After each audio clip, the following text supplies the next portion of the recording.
Hello YouTube, the Gun Out here. It's another great day to be an American. Let freedom reign.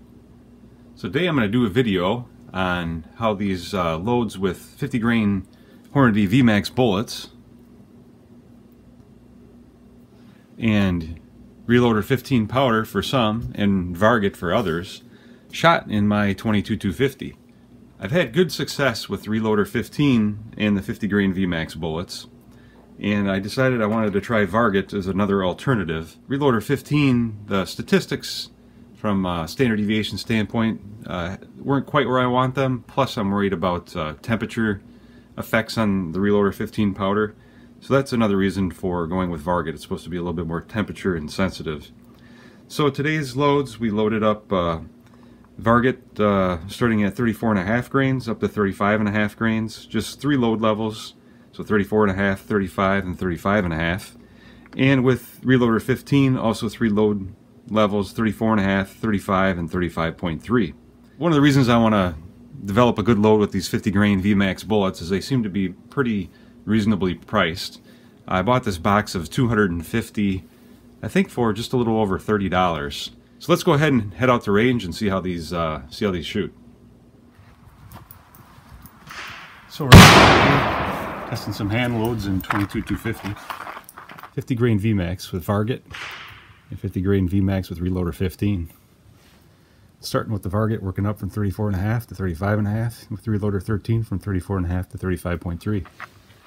We just warmed up the gun with some of these 55 grain VMAX. Didn't shoot that great. Hopefully it's going to be a better day than what that showed. We are using Lapua cases and Winchester large rifle primers. Oh yeah, I'll take that one up.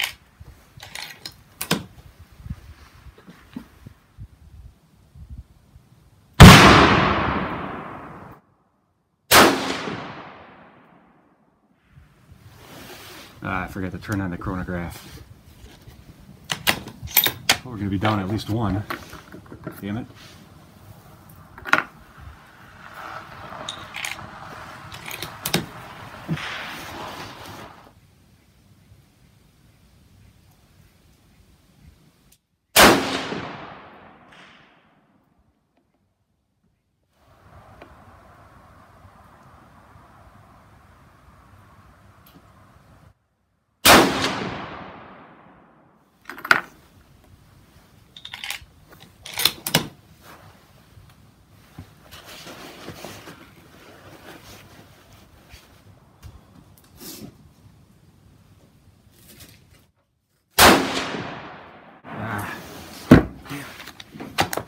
So close.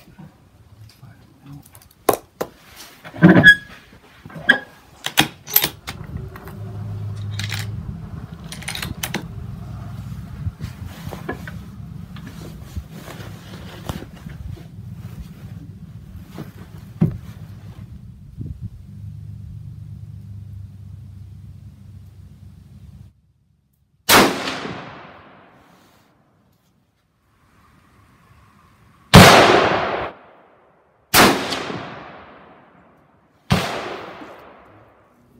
Alright, so we're back from the range and shooting these 50 grain Hornady VMAX bullets with both Varget and Reloader 15. So let's take a quick look at the results. The shooting conditions when we shot these rounds with the 50 grain VMAX were 35 degrees Fahrenheit, cloudy, and 5 to 10 mile/hour winds. And we were shooting these at 100 yards out of my Savage 12FV. So starting with Varget, we had, with the first load level at 34.5 grains, 3 shots went into 0.21 inches. The 4th shot opened it up to 0.63 inches, and you'll see my note there, too much pressure on the shooter, because that was the last shot that opened it up, and I think I just was under too much pressure to try to get it in that less than a quarter minute of angle group. So that was a pretty good group. So let's take a look at the statistics for that first group at 34.5 grains of Varget. We had average velocity of 3604, an extreme spread of 8.59, and a standard deviation of 4.89.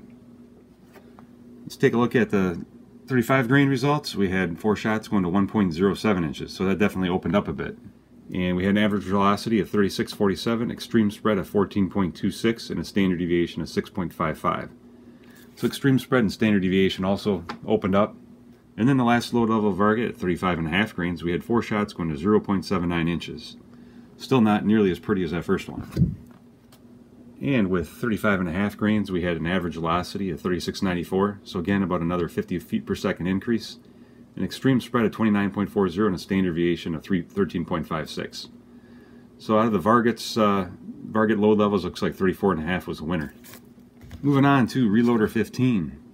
The first group of Reloader 15, we had 4 shots going to 0.30 inches.